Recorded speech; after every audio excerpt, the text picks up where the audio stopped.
DeFi, or decentralized finance, is defined as an emerging financial technology based on secure distributed ledgers similar to those used by cryptocurrencies. DeFi eliminates the fees that banks and other financial companies charge for using their services. With DeFi, you hold your money in a secure digital wallet instead of keeping it in a bank. On this episode, let's talk some DeFi, as it's a growing global digital financial movement that has gotten the attention of the traditional financial institutions due to the fact that it offers bankless and underbanked communities around the world a chance to earn yield or return on their money. Today I'm joined by Grant Nieddu, who shares how DeFi and crypto play a role in his life as an entrepreneur, coach, investor, and on his own financial freedom journey. Grant's optimism about the future of DeFi and crypto is perfectly balanced with his personal and very accurate belief that at the end of the day, markets in the larger economy are driven by human behavior and psychology. Throughout this episode, there's a bunch of new jargon, and we both do our best to define things as we go. If we miss anything of interest, please Google it and know that DeFi and crypto communities are constantly creating new vocab for the growing space. And like with all of the previous episodes that discuss investments and personal financial opportunities, please know that this is not financial advice, but rather a candid convo highlighting how people today are leveraging DeFi and crypto to create value and build wealth. I'm Jarrett Carpenter, and this is Wi-Fi and Water.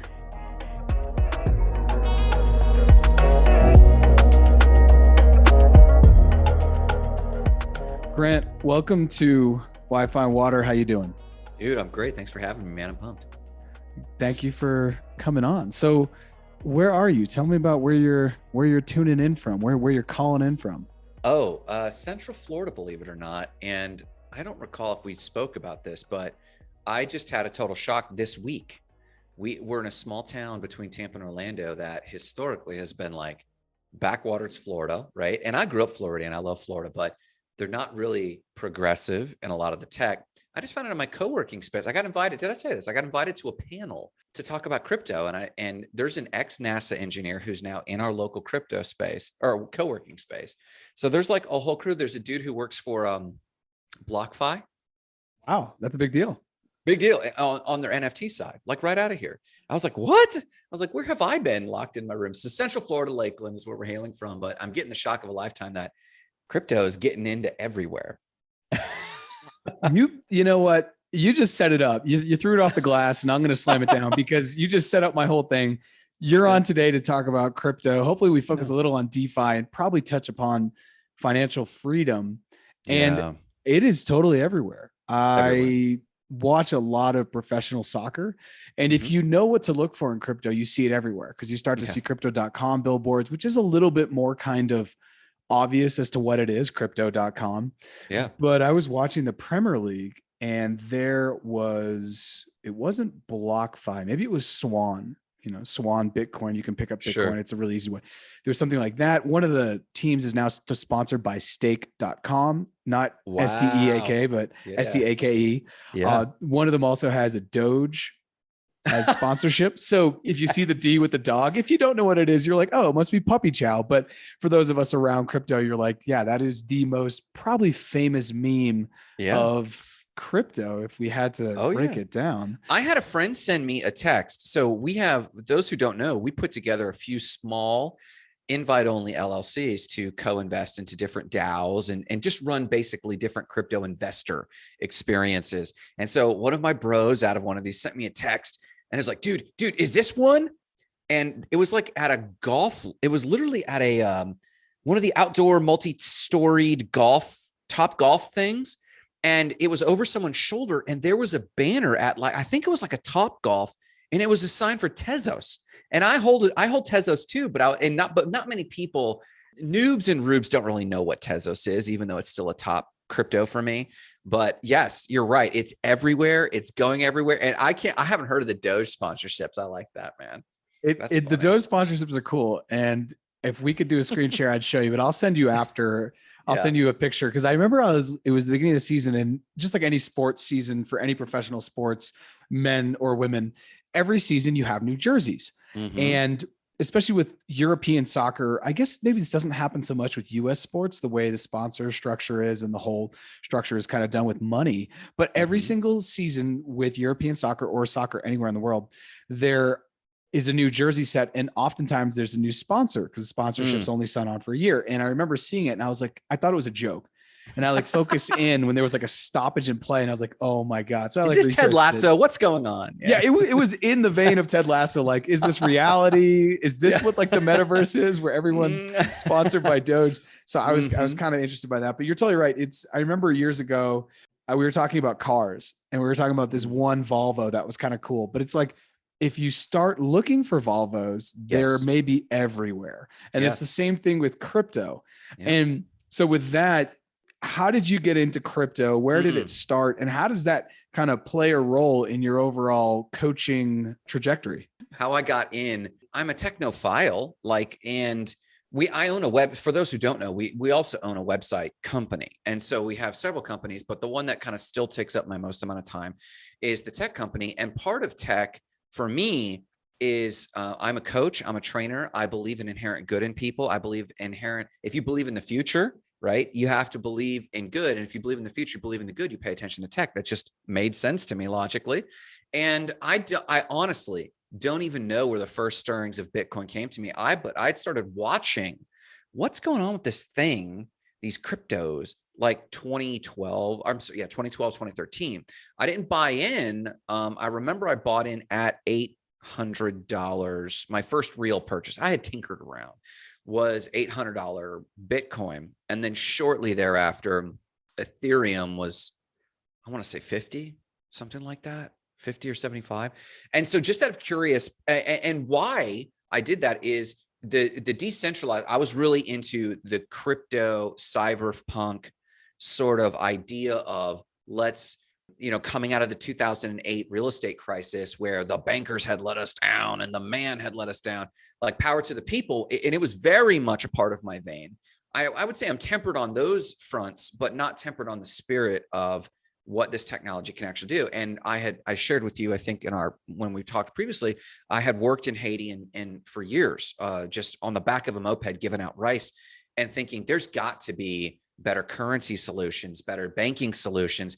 And these people are massively unbanked. And I think you were talking about this about Colombia, and I'd love to hear more about this. The unbanked, and my older brother has worked in finance for the government as doing research in the Middle East and different things. And one of the things he enlightened me to is, why don't Haitians just pull themselves up by their bootstraps? Well, they don't have a credit-based society. There's no credit structure for people that are itinerant farmers. It's not just that they're poor. It's also there's no construct to go out and get a loan. They can't go out and get a loan. And then you look at, because it's all based on your credit score, and that's all controlled in a centralized way. And so when I started studying a lot of the economics of the underfinanced and the underbanked, I couldn't help but also look then at crypto, and that come up across my feeds. Then I bought in, and then I just happened. I literally stumbled into being an early adopter. I started coaching a lot about it.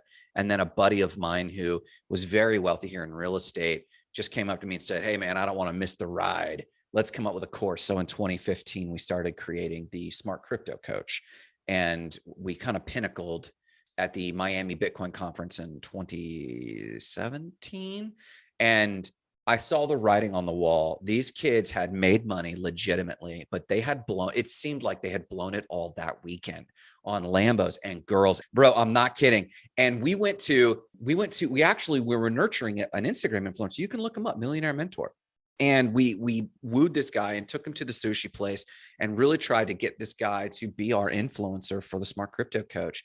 And everything was ramping up right across from the Bitcoin conference.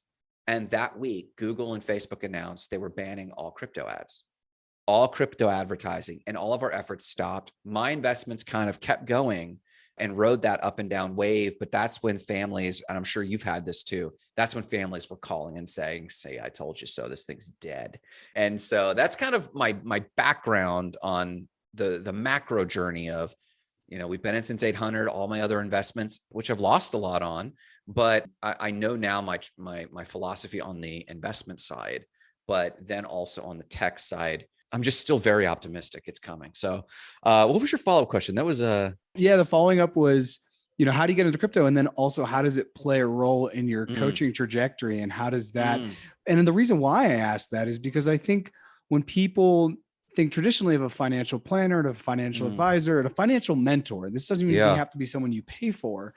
It's always fairly like, stocks, bonds, ETFs, gold, maybe get a real estate, maybe get a rental apartment to try to get some cash flow. And I just feel like we're on the precipice now where really interesting conversations are starting to happen about like, yes, maybe you could get a rental property, but then you have to deal with human beings. And we know inherently human beings can be complicated because we all are very complicated. And human beings pay things late, and human beings break things, and human beings don't always take the best care of things. And I just think that as being someone who is kind of like a financial beacon for where value is going, I want to know how you incorporate that into like your coaching and the conversations you're having with your clients. It's nuanced. I don't know if you know this about me, but like you probably gathered, like we talk about financial freedom a lot. So we do talk about money. We do talk about investments. That usually takes the form, because it's an easy pill to swallow, of either small business coaching or performance coaching. So I do a lot of like my gift isn't in tech, right? I mean, I've been developing websites myself. Now we have a team that does it, but my gifts are human dynamics, honestly. And so a lot of my conversations, their orbit is small business and performance.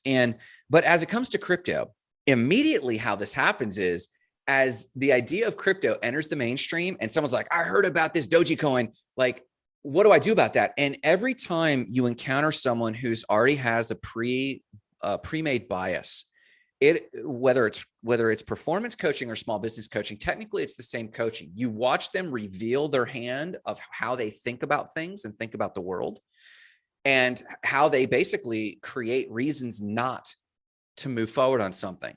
So in the very, very shorthand, it's getting into my coaching because I know a lot about it, and they're asking questions, and I use it as a case in point on, hey, do you notice how you kind of compartmentalize the idea of making 60,000% a year with Wonderland, and what that really means, and what does currency mean, and what does money even mean? And this is why I like DeFi around crypto, is not only is it decentralizing the tech, there's a great dynamic out there called responsibility and reward. You can't have more reward without taking on more responsibility. And in a philosophy perspective, it's very true. A small business is very obvious. So I want Lambos. Okay, well, to make and keep a Lambo, you have to do the things. You have to have the responsibility to not only gain it, but to keep it. And that's like a core principle of not just money and finances, but like life. And so in my coaching, people are like, that's impossible. Well, I can talk to them about why they think that's impossible. And then take them and open up an account in Coinbase, and open up an account with Wonderland or Jade or whatever protocol's doing it, and show them you're making this. And then they're like, yeah, but what's the story behind the story? And that's a great question. And that's where we start to get into their paradigms about money. And what it really reveals is that most people don't know how money works. Like, are you familiar with the 3 capacities of money? Like, I don't believe I do. It's just a fun fact. Like, we're talking about DeFi, it's a nerd alert, but crypto is actually dealing with this directly. Money is a storehouse of value, a standard of measure, and a medium of exchange. And this is where currencies come from, right? And we've now institutionalized that and centralized that. But crypto is actually fractionalizing those purposes and remixing them, and then adding other elements. When we talk about smart contracts, it's doing all of that, but then also navigating what we know to be trust, right? And so what it reveals, like, for example, if I tell someone, hey, real estate, I don't know if you just saw, but they have the first really legit brokerage for mortgages. It's out of Florida. It's out of Miami. Is it out of Miami? It's out of Miami. Milo Credit is out of Miami. Yes. And they're starting to, and this is exactly why I wanted to talk today, because I feel like we're at this weird precipice where now you can use Bitcoin to get a mortgage and you don't have to sell it. You just leverage it, use it as collateral, which for any Bitcoiner or any person in crypto, the whole game is to not have taxable events. This is probably the game, honestly, in wealth creation, but you want to push off taxable events. So the fact that you could have 2 Bitcoins, and then when they're each worth 100,000, you have $200,000, and then you get a mortgage off that, and then you use either your salary, your other investment interest, your passive income to pay off the monthly mortgage, is just an incredible new way to think about real estate. Oh yeah. And it raises questions. And the human dynamic is the thing that interests me the most about this, because I don't know if you read the most recent article, the one I read, it raised really important questions. It's like, this is a great idea because there's a lot of crypto bros and crypto sisters who actually are sitting on like a moon bag, but they don't know what to do with this money. And they can't bring it into the economic system in America because of taxable events. So the concern about taxes is a financial freedom concept. This is how the wealthy are dealing, are basically keeping 30% of their money, right? Because that's what we're paying on average as average citizens. So yes, it's putting the responsibility into the citizens. But what I have been not disappointed, but what I'm working through is, if I'm sure you watch the Twitter feeds or the Reddit feeds, or when a DAO goes down and the hate that these people hit, and it's like, you literally absconded the throne of your own responsibility. Now you're hating on these people that they're trying to steward your money, and now you're mad. And so for me, like, you asked me going forward how crypto is helping with my coaching, and there is more direct answers to that in the near future. But the precipice you just mentioned right now, because people are just now getting used to the idea of trust, what is the definition of trustlessness. So you mentioned Milo, great idea. And I just presented this to one of my coaching clients, and I something along these lines. And I said, here's what you could do with your money. They were talking about what to do with my surplus in my company. We've created a surplus for them in their company. How should I invest it? And this just came up. And it was like, well, we could do this. I mean, we could put it in real estate. Commercial real estate's always good. We can talk about that. But have you thought about getting 60% a year on your tether? And they're like, what are you talking about, man? And it brought up a very important talking point. I don't trust anyone. Well, that's what trustlessness is. Well, I don't trust this trustlessness thing. And so it's forcing people to have really good conversations that they're operating too much in these silos of conservative, fear-based, limitation-based, as opposed to abundance-based thinking, that this is possible. And then contrast that, I got off a phone call with a gal in Costa Rica. I just spent some time in Costa Rica, and our Airbnb host, she just called me because she just wants to talk about Wonderland, not about my strategies. She literally said this: I just need to be around other people who believe these things are possible. So what we're seeing, this is what I'm seeing. And I love this because you heard about the horse and buggy whip paradigm, that story that always goes around. People were still selling horse and buggy whips when Henry Ford was rolling out the Model T. And at some point, you have to stop selling horse and buggy whips. But back then, pre-internet, pre-Reddit, pre-social, you could go a decade or two and get acclimated. But what we're doing real time, and what is helping, I guess, coaching, because it's psychological leverage that someone is truly missing a wave. It's allowing us to observe real time someone's paradigms about, in this case, real estate investment, being completely shuttered by this opportunity that they can't even get their head around, like in the example of Milo Credit or Milo Credit. So I think immediately I'm just helping people get used to the idea of why this stuff even has values. And God forbid NFTs. How many conversations have you had about, I don't get the value of an NFT? Yeah, the whole right click nation that exists out there that are just, that's so nuanced and funny. There's a whole meme about that, right? Well, I could just right click it. It's like, well, yeah, but you don't get it. Yeah, I had Brendan on the show, and he said the way he put it was great. He was like, you can take a picture of my home, yeah, but that's it. But what utility does that bring you? And it's the same thing with an NFT. You can take a picture of a Bored Ape, but that doesn't mean you can get into the parties. Doesn't mean you can hang out with DJ Khaled and Neymar and all these other, not even A-list celebrities, just like kind of social icons / influencers. Mm-hmm. And the whole Wonderland thing is really crazy that you bring it up, because right now, today, Wonderland is quasi imploding because it does not know what it's going to do. Yep. And Daniele, the guy who is kind of the brain behind it, he's in on Abracadabra and Meme. And this is right where we get into DeFi, which is a really exciting conversation. Yeah. We're going to look back on this in 10 years, and we're going to listen to it. And I'll be like, Grant, remember when we recorded that? Remember what was happening in the world? Because my buddy, all today, I've been very busy with work, and he has just been following Twitter, and he just sent me, not even an hour before we've hopped on to record here, that Bloomberg has run an article, and it says crypto secrecy makes DeFi a wonderland to felon tied to Quadriga. Basically, one of the Yeah, Sifu. Yeah. And the whole thing is kind of unraveling right now. And it's a very interesting thing, as you were saying, about a DAO, which is a decentralized autonomous organization. And when we say DeFi, we mean decentralized finance. It's very fascinating to see what's happening with Wonderland. And that is actually the genesis of how I came across your YouTube channel. Oh, the Wonderland video. I was trying to learn more about Wonderland. And so I sampled maybe 10 videos, and I really got a lot of value from yours. And I loved the way that you phrased it, your candor.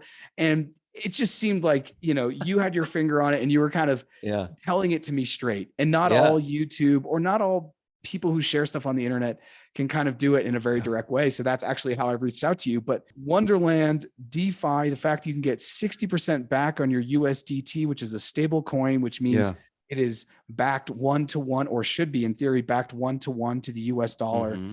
These type of opportunities, as you said, are like a paradigm shift, because if you're used to thinking, all right, I'll put my money in the market and I'll get somewhere between 7 to 12% back annually. And I just need to give time in the market. We're at a time now where, you still need time in the market, no matter what market it is, but some markets are working better than others. And DeFi, where do you think DeFi is going to go, and how is it going to continue to change? And maybe even throw in some of your experiences in Haiti, the Dominican Republic, to kind of talk about how it is giving maybe options to people that are bankless. Yeah, the bankless, man.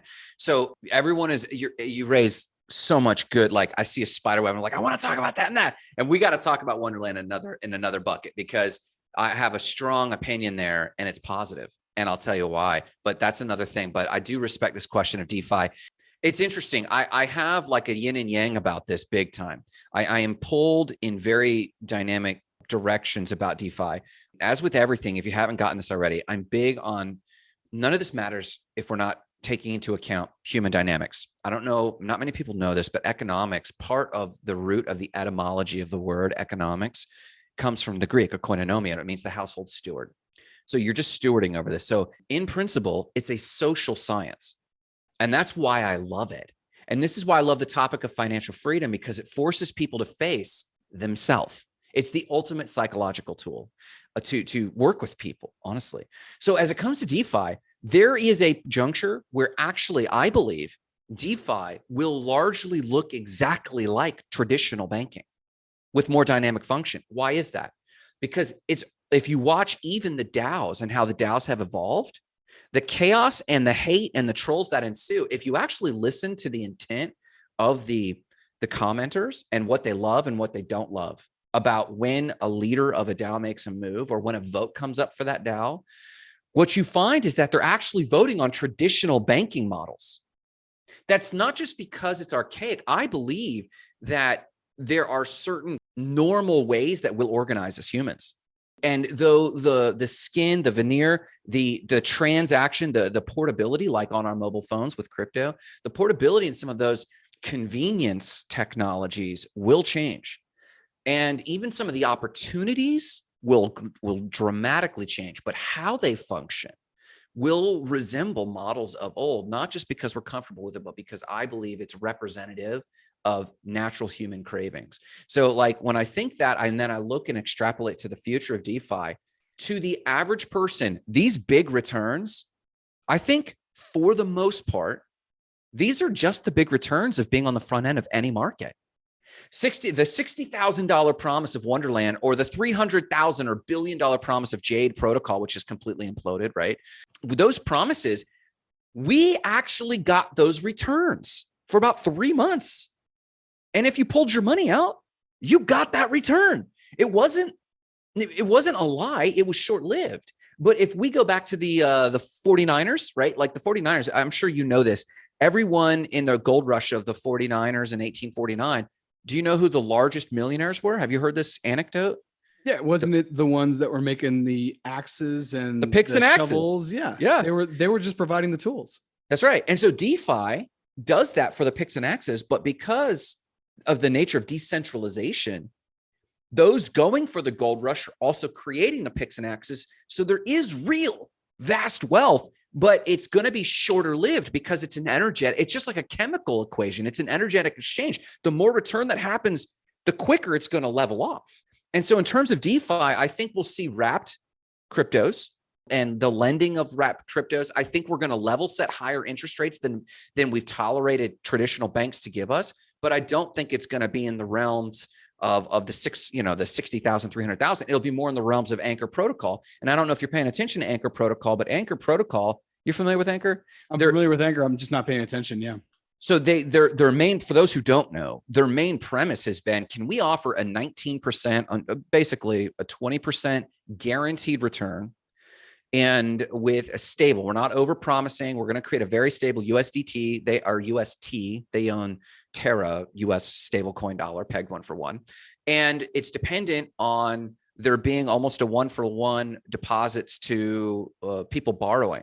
Well, the trick is people are becoming very comfortable depositing and getting crazy returns. That's the first step of any financial system, but it's true also in DeFi.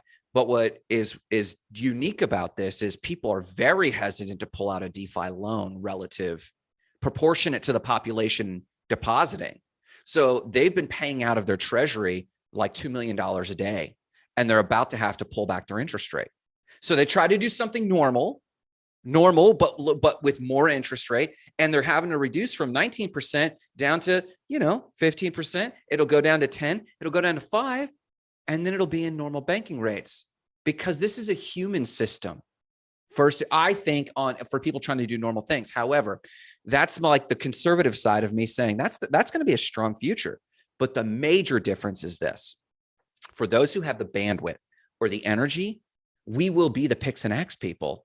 And because we have the internet at our fingertips and people are gangbusters about opportunities, we will continue to see, okay, 300% return, but we're going to be normalized to go, it's just going to last for about 6 weeks, 8 weeks. We'll ride that pony, we'll liquidate. And the inventors of these protocols will also plan for that.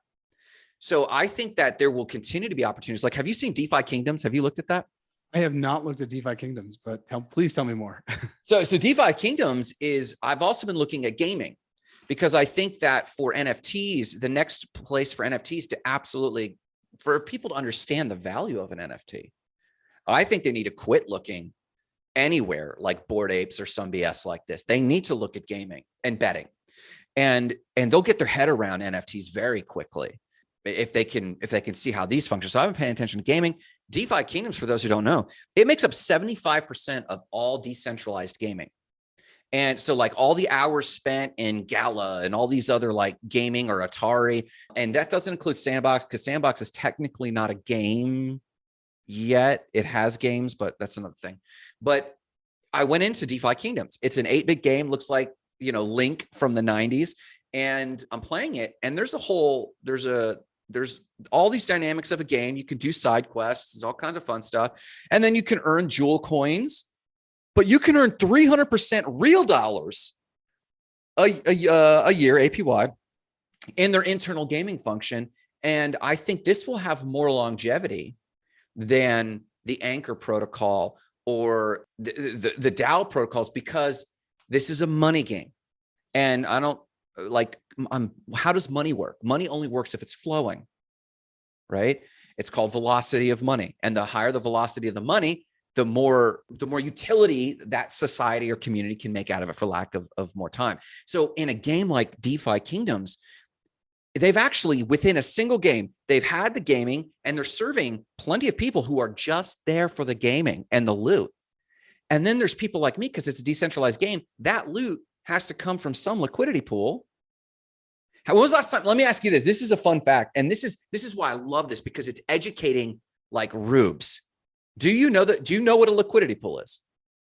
Do I know what a liquidity pool is? Like, you ever hear people talk about LP pools? Yeah, just the concept behind a liquidity pool. I feel like I do. So decentralized finance, like when you go to a bank, if you were to start a real bank, you would need liquidity. You would need to prove that you have, let's just call it $10 million. And so you either need to seed your own initial investor money, who becomes your chairman of the board.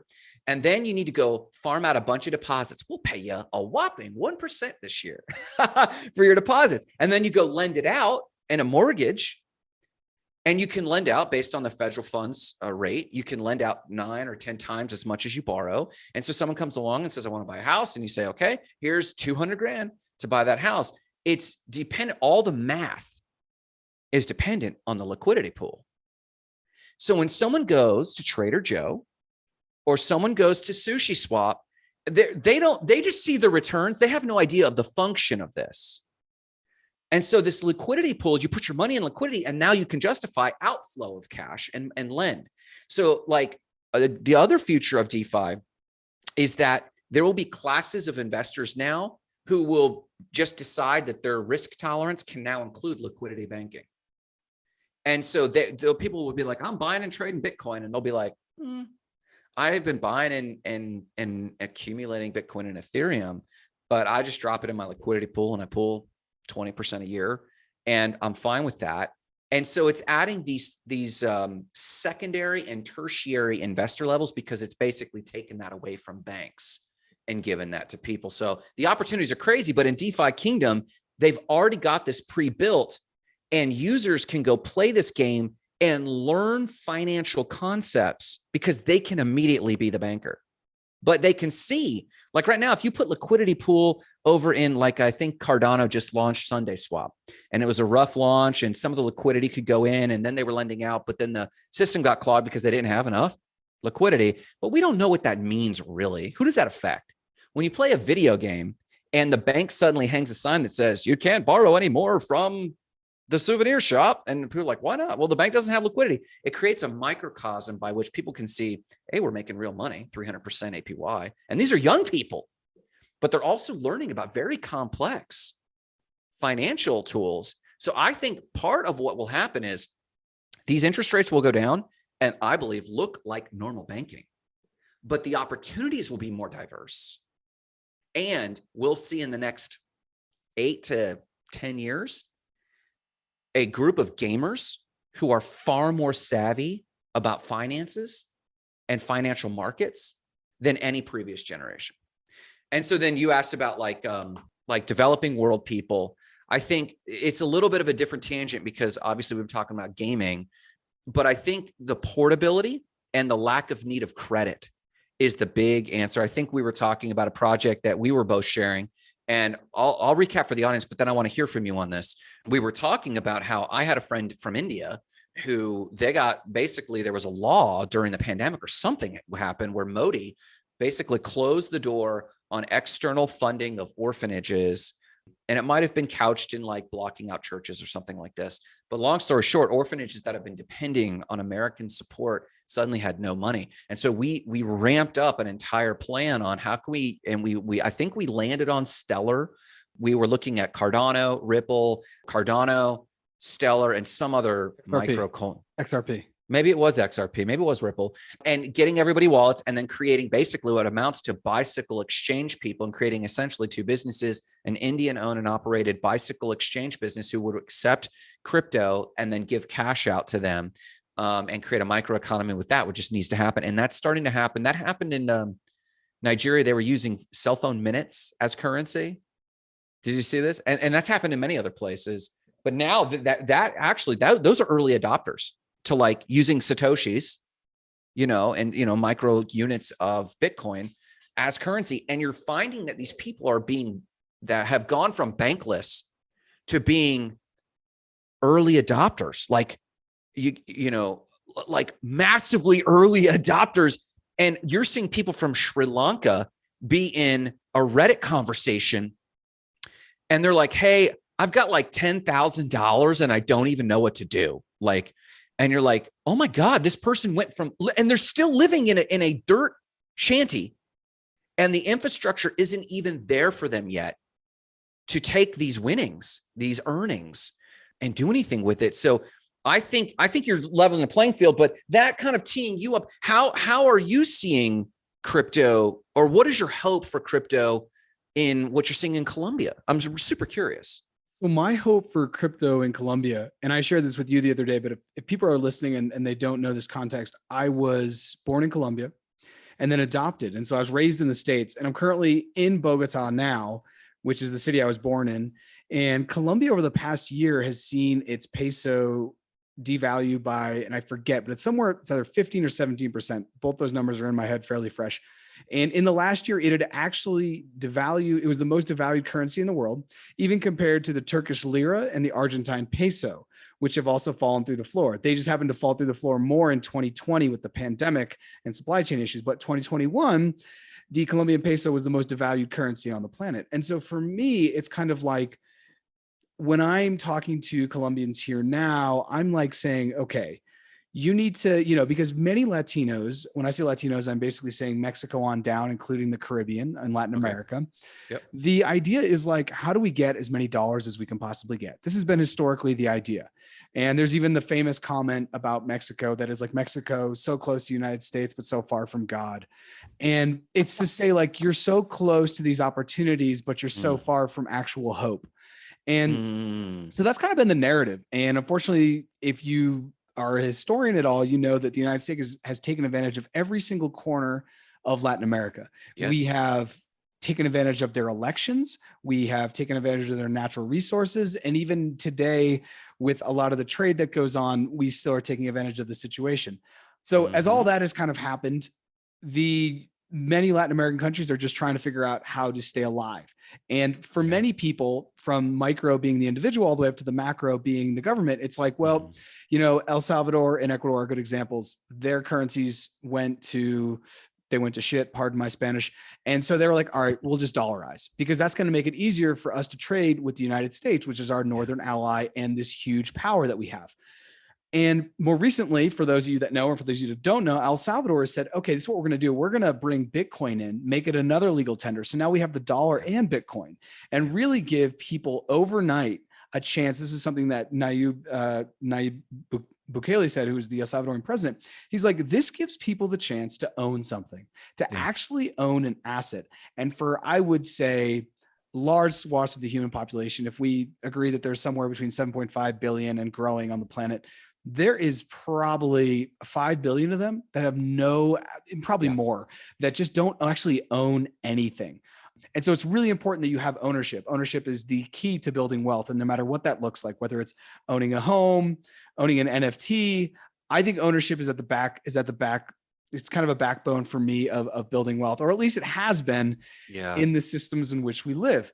And so when I think about Colombia and I think about how Latin America or as a region is kind of going to be able to leverage cryptocurrencies and many of the things that happen on the blockchain, even NFTs, it's really quite fascinating, because the conversations I'm having now with Colombians are like, what does it look like to use Bitcoin now as your savings account? To take a certain amount of money every month, and you're just going to dump it in there and know that when you're older, especially Colombians that are my age, that are millennials, that are somewhere between 30 and 45 years old, in 20 years when you want to retire, or in 30 years when you retire, you need to have something. And saving pesos underneath your mattress, well, that last year there was a 15 to 17% tax, right? So you can burn 15 or 17% of those. So the conversations I'm having now and what I'm really thinking critically is, what does it look like to get people into Bitcoin as a savings account, and then using stable coins for almost everything else, starting to store into stable coins for everything else, just to protect the day-to-day purchasing power. And even then, though, it becomes difficult because we're still tied to the traditional financial markets, so the TradFi, because in order to connect your Coinbase or your Binance account in Colombia, you have to connect it to a debit card, which means you have to have a bank account, which is very, very convoluted. And I think I told you off camera or off recording that I went to go try to get a bank account in Colombia. And they were like, well, do you have a job? And I'm like, yes, I do. And they're like, can you prove it? Do you have the letter from your employment that says, you can open a bank account? Which is just not the case if you're listening to this in the United States, because in the United States, you could go down to any Bank of America, if you don't bank with them, a Chase, a Wells Fargo, and say, hey, I would like to open a bank account. Here's my license. Here is my social security, or whatever you would need, but you could open it in probably 5 minutes. And now you can even do it online with no time. However, Colombia, that has had a long history dealing with illicit activity like drugs, they aren't just going to let any Juan Pablo walk down to the bank and open it up for fear that all of a sudden Juan Pablo will have $2 million in it. And how did it get there? Right? We have to know that Juan Pablo is working for this person, so then we have someone to check up on his accounts. So it's really still convoluted, and I don't think it's as simple as I'd like it to be for the average Colombian to be able to dive into crypto, because at the end of the day, they're still tied to the more TradFi or traditional finance mechanisms like banks and the loan system that they have. So I'm not really sure exactly where it's going. What they need to do, the Colombian banks here are already starting to adopt blockchain-like instruments to be able to, kind of like you said, the velocity of money. In the United States, the velocity of money is 1,000 million miles per hour. Even if I don't know you, you probably have Cash App or Venmo. And since I know you have crypto, I could just send you some XRP or some Stellar in seconds. So I think it still is a long way to go. But my hope is that DeFi continues to play a bigger role in the conversations around crypto. And it's not just maybe using Bitcoin as a savings and maybe using stablecoin as kind of like an everyday way to hedge against the devaluation of the peso. But even that is still kind of difficult because in order to get into the crypto, you still have to align your bank account. And you and I have been around crypto for such a long time that sometimes maybe we forget that. But even if you're in the United States, unless you go to a Bitcoin ATM and pay a 10 or 15% fee and literally take your greenbacks and change it out for Satoshis or parts of a Bitcoin, you still actually have to deal with the banking system. But let's change just a little bit and talk about how crypto and DeFi and all of the blockchain ecosystem plays a role. We've talked about it in your coaching, but how does it play a role in your financial freedom journey and the financial freedom journey that you are setting up for people around you and your clients? That's huge. Clients I'd like to do more with. I alluded to this when this took off like wildfire again last September. I fired up my YouTube channel. I fired up my Discord. And that quickly built into people asking, listen, I don't have the time to know what nooks and crannies of crypto to go into. Could we invest together? So as I alluded to this, we were doing some LLCs and investing together. I'd like to find ways to do that where I'm not SEC regulated, right? Like you can go into business with your friends, but you can't farm strangers, right? And so I'd like to figure out a way to do more along those lines in my own life. I'm doing these experiments big time. We're doing these crypto experiments, like what actually works, what doesn't, no BS. And so I just put my own money on the line, like Wonderland, and we watch it go to where it goes. I did the same thing with Jade, and I got, hurt there, but learned. And I think people, just out of entertainment value, people love to watch someone else get scathed. But I want to do all those more experiments because to me, it's like Bill Nye, the science guy of DeFi. Let's go figure out which of these things actually work. And now that you bring up this developing world thing, it would be very interesting to build up a channel that just goes into a third world country, underdeveloped country, and tries to go from beginning to end. How do we get into crypto and out? That would be a very educational thing, just as a sidebar. But I was very aggressive with my investments, and just to be absolutely transparent, I just did a show on this. I'm rebalancing how I balance my portfolio. Everyone is so Johnny on the spot on crypto. What they're finding is they don't know jack about it. They're literally throwing crap on the wall and seeing what sticks. And I don't mind doing that because I have real estate. Like people don't know this about me. And I don't even know if you know this about me. I was on the street, but there was a time where we got lost in the system, and that was my moment. And then eventually family came back around. But we came from a blue collar family. My dad lived in a poor neighborhood of Fort Lauderdale. He didn't come from money. Same with my mom. And so we kind of had to build ourselves up, but we've managed to build ourselves up where we have real estate investments. We had stock market investments. We have a few small businesses. We're entrepreneurial. And in the last year, we've just been dumping money at let's go for moonshots. I don't care. I made some good money in SHIB, but this is changing, right? This is changing where there are these opportunities, but it's like being a commodities trader or a currency trader. You also have to ask your life, you also have to ask yourself, this is the financial freedom conversation. What do I want my life to look like? Yes, we have more exposure to $60,000, 60,000% APY, 300% APY. We have opportunities, but you're at work and going, I don't know what's going on. I can't check my feeds and it's driving you nuts. And it's like, but we shouldn't live like that. And this is that human dynamic that I think will also level off the DeFi market. I think we'll put up with 20% as long as I can check it on Saturday. Why not? And I think that people start questioning, what do I want to do? So to live that out myself, I have publicly rebalanced and begun to rebalance my portfolio where of all my investable dollars that I make, if we have an equity event on a property, or if it's just the income I get from my businesses that month, 50% goes into TradFi. And that includes real estate. 50%. Why? Because I know what I'm doing with real estate, right? And inside and out. And then of the 50%, the next 50% of that nut goes into crypto. So like if I had $10,000, 5,000 would go into traditional finance, 5,000 would go into crypto. And then 2,500 of that, the next 50%, 2,500 would go into Bitcoin, Ethereum, maybe USDC. And then making sure that I'm staking that. And then this isn't financial advice. This is literally just how it's affecting me. And then 30% would be into some platforms, ADA, XRP, DOT, some of the platforms. And then the remaining 20%, that's where I throw shit on the wall to see what sticks. And I'm rebalancing that way because I want to make myself focus on cash flow. So staking and growth. Bitcoin and Ethereum. I can't guarantee that Gala Games is going to grow over $1, but I could bet, and I am betting, that Bitcoin, I don't know if it's $100,000 or $1 million, but it's strong because it's simple. How complex is ADA? I love the project. I love the philosophy. I love Charles Hoskins. I love it, but it's really complex. Bitcoin, what is it? It's a currency. That's it. And people get that. So that's how it's affecting my personal wealth. I'm banking, but the 50 ratio is important because to take note of, because whether it's $100 you're splitting or $10,000 you're splitting, doesn't matter. I am staking 50% of my future on crypto. And once we hit our cash flow, our personal cash flow targets, I'll greatly increase that. Because I think I mentioned to you when we talked before, and I hope listeners grab this or we put this in the show notes or something. The Future is Faster Than You Think is a book you have to read, or at least skim the cliff notes and read the section on crypto, just as decentralized finance, because Americans like to think their place on the top of the hill is secure.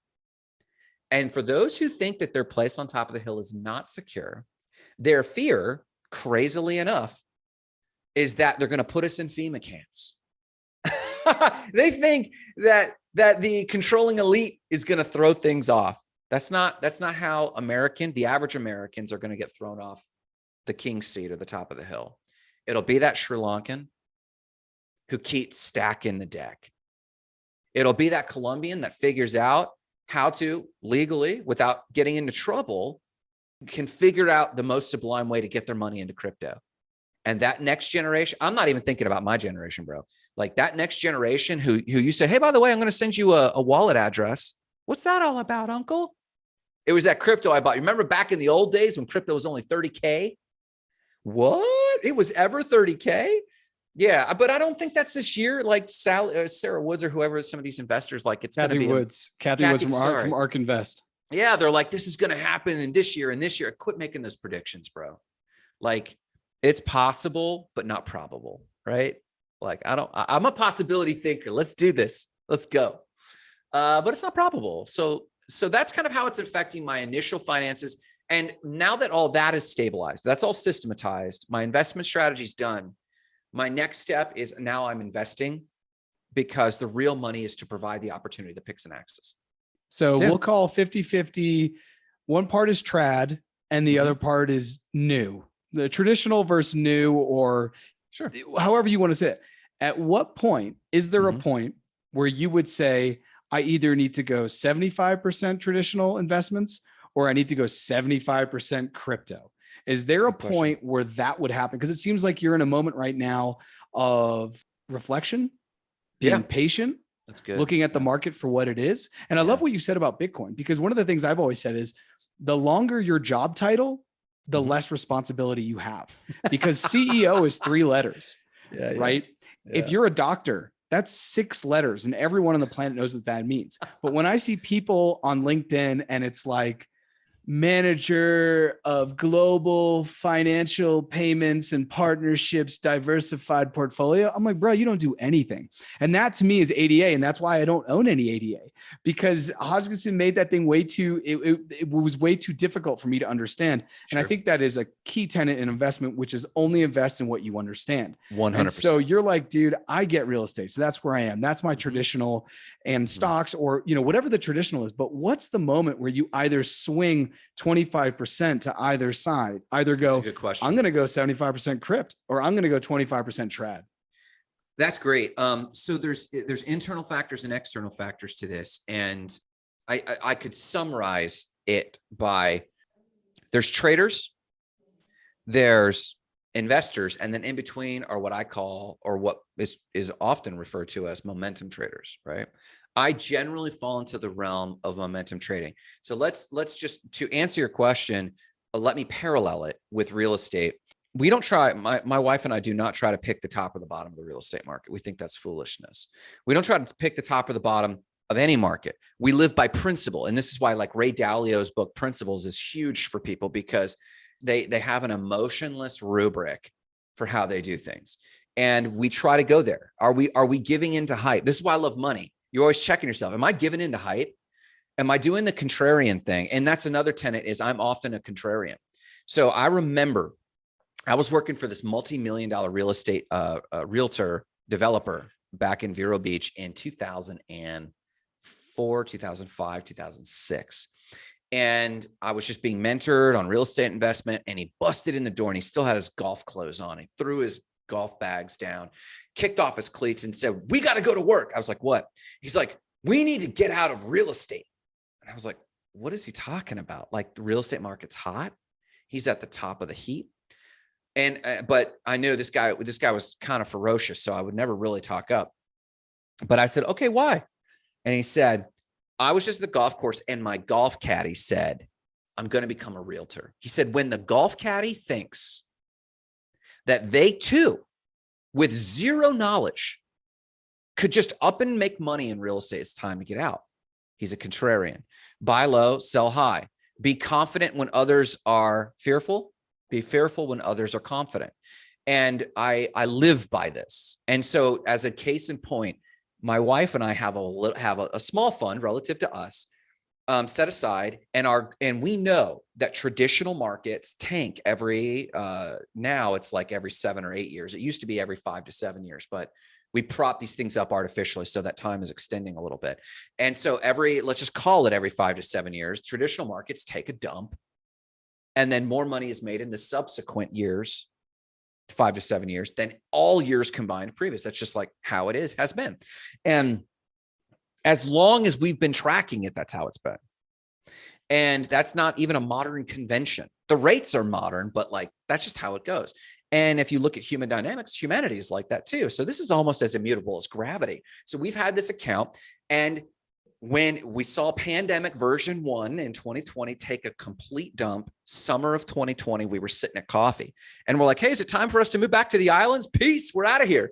And we were like, no, let's take a breath. So we went and had drinks, and when everyone was like hoarding toilet paper, we said, "No, let's go out and have the nicest dinner we've had in a long time. Or let's go be contrarian." So we did. And we got to talking, and he said, if we truly believed, and the principles we claim to live by in terms of financial freedom, we would have the discipline to stroke that check, which now, because everyone's fearful and that energy is getting on us, we think we should save that money, but we believe in a principle. So we went and put it in, and that money literally quadrupled in 18 months. And it did more than any of my crypto has ever done, by the way, ever. Like net on net. I know that we talk about Wonderland, and we made that rate, but you made that rate for 8 weeks, 9 weeks. And then at the same time, the cash dollar value is crashing. So you made that unit in memo or time, but you didn't make that money in USD. So transparently, we are momentum traders. So when is the time to move that 25%? I think where everyone is at right now, and thank God that we're as connected as we are. I am a big fan of technology.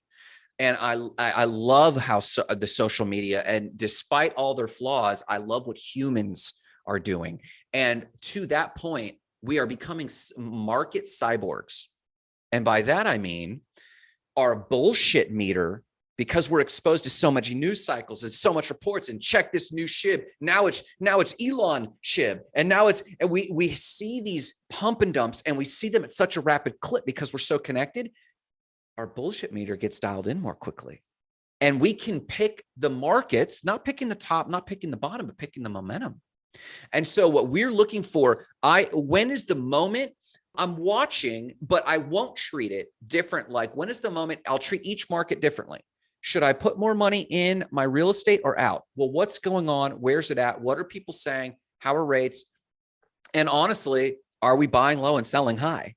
Where are we at? Principled to the nines, not emotional. We don't care what the news cycle is saying. We don't care about the hope of real estate paralleling. I don't care about the hope of the technology of crypto as an investor. As a person, I do. As a speaker, as a trainer, I do. As an investor, I don't care about the hope of the technology. Where's it at? In terms of an investor, in terms of us helping Colombians, that's a different bucket. But in terms of being an investor for myself, I don't care about the hope of the technology. Where's the market at? And son, this correction has been due. And so what am I doing? Everyone's bailing. What am I doing? I'm buying. Yeah. So in terms of percentages, I'm not really sure because I treat each market independent. But part of the reason I went to 50%, which is large, because there's three major categories. There's real estate, traditional investment, and crypto, right? And so these three kind of major categories, they should be like a third. The reason crypto went up to 50% is because the market's in the dump. And so when any of these markets start to change, that's when my balance will adjust. So I don't know. I mean, it's kind of an obtuse answer, but I don't think we should treat it any differently than any other market if we're mature investors. But most people listening probably aren't. So buy the rumor, sell the news, right? Have you heard that? Or buy the news, sell the fact, or something like that. So another principle I might live by if I weren't a mature investor and I didn't have a sense of buying low and selling high, if I was still fresh, I might look for news cycles of establishments. Like when XRP's SEC lawsuit finally clears, and it should have been January, February this year. I mean, you can't help but believe there's got to be some bump. They still have had contracts with Santander and American Express this whole time. They've been able to do business. They just haven't been traded on Coinbase. We can still buy it on KuCoin. And yes, it's in the dumps. And yes, the developers are keeping their mouths shut. But like, okay, forget all that. As a cold-hearted investor, if something, they're going to win. I don't know, have you paid attention to the dynamics of the XRP case? Yeah, I have. We talked off mic. XRP was one of I bought Bitcoin and then I bought XRP. Right. Yeah. And I was kind of an early XRP evangelist. And so, yeah, I have been following the case because the case is fascinating and it will be something where like, if you've never heard of it and you're listening to this podcast, you're like, what's XRP? Yeah. There will be a documentary in the next 2 years after it's settled that will go through the entire thing because it is going to be, I think, a fairly large win for crypto assets as far as how the United States views them and wants to engage with them. And you're right. And the dynamics I love about the case is the SEC has proven that they're just trying to make a point about crypto through XRP because the judge has come back constantly and said, you need to present your proof. You still have not presented proof of how you want this thing defined. And the SEC is now in a corner because other government agencies are trying to influence them behind closed doors of, hey, if you rule, I guess, against XRP, that gets them categorized as one type of security, but they still win because we're giving them credibility. Or if we rule another way against them, that will categorize them as that, and then they'll still win because they'll have credibility that way. And they're realizing, oh my God, so they're trying to drag the case out as much as possible. And there's doing interdepartmental disagreements on which department wants to kind of govern crypto. But crypto can't lose.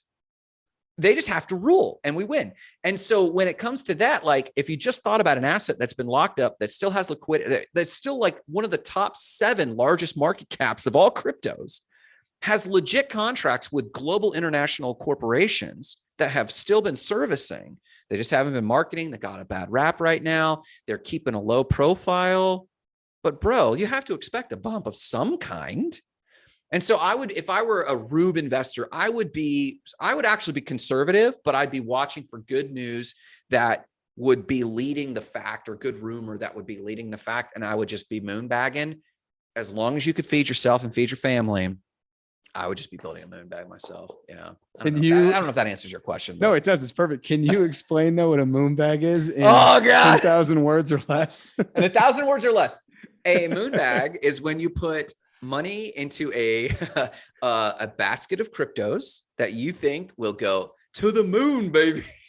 I see rockets and moon emojis, man. I can't believe I'm talking like this as a grown ass man, but like, I love it too. I love it too. But it's when you throw money in a bag and hope it goes over the moon. Yeah. A moon bag. What's the most bizarre thing in your moon bag? Have you ever done a complete goofy outside of Shiba Inu? Well, actually, you know what? I don't own any Shiba. And that is like from this kind of, I'm opening up my portfolio right now to kind of take a glance. I don't own any Shiba Inu. And that is just from a territorial thing of I own Doge under a cent. And I was like, oh, I don't want to support them. It was like it was like a tribal thing, you know, like, oh, I'm a Sox fan. I can't support the Yankees, something like that. But after seeing the price appreciation, you're like, from a strict investor standpoint. And if I was more momentum investing, I should have totally, you know, bought the news, sold the fact type thing. The thing that I have, which for me was the moon bag, that I don't know if it's gonna, I have two, Harmony, which I got pretty cheap. Harmony One. Harmony One. And that's been a beautiful investment. And then the other one is Internet Computer, which when I read about it was like, it was like, this thing is going to go great. But I got one of them. So, you know, my average is pretty high because I got a couple when they were $300 and now they're at $19. So am I still going to pick up some to DCA and, you know, lower that down? Maybe. Haven't completely decided, but those were kind of in my moon bag because I think what Internet Computer, at least when I was reading about it and their preliminary stuff, is like their idea. I love, you know, I think at the end of the day, we as investors and as humans, we dedicate ourselves to narratives and ideas. Stories. Yeah. I guess a story really is a narrative and an idea kind of together.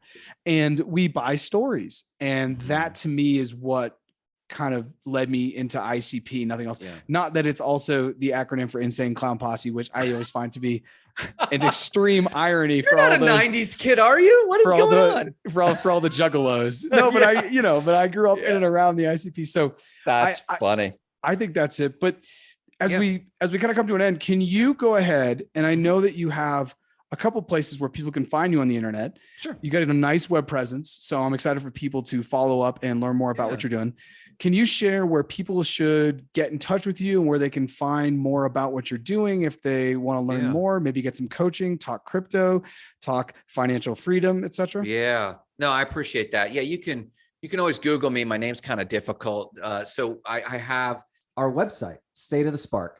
State of the Spark. It's a non-location nation of people who live by the same principles to achieve financial freedom.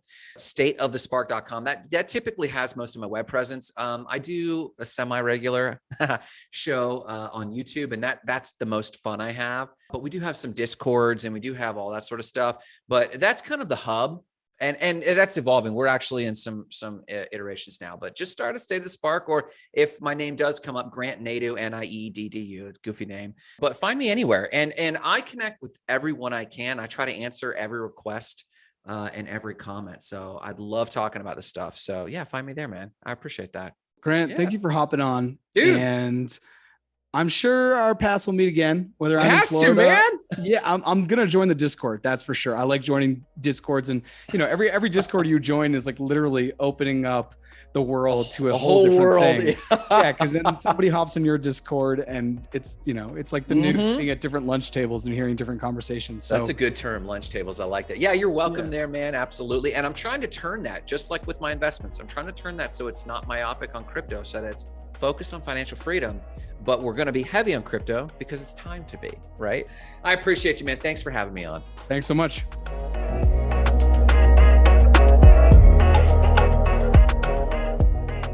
Thanks for listening to this episode, and be sure to check out Grant's website at stateofthespark.com. Be sure to follow us on Facebook, Instagram, LinkedIn, Twitter, and YouTube at Wi-Fi and Water Podcast. And no matter where you're listening to the podcast, please subscribe. And if you found value from this episode, consider dropping the link to a friend. Thanks again, and I'll see you next time.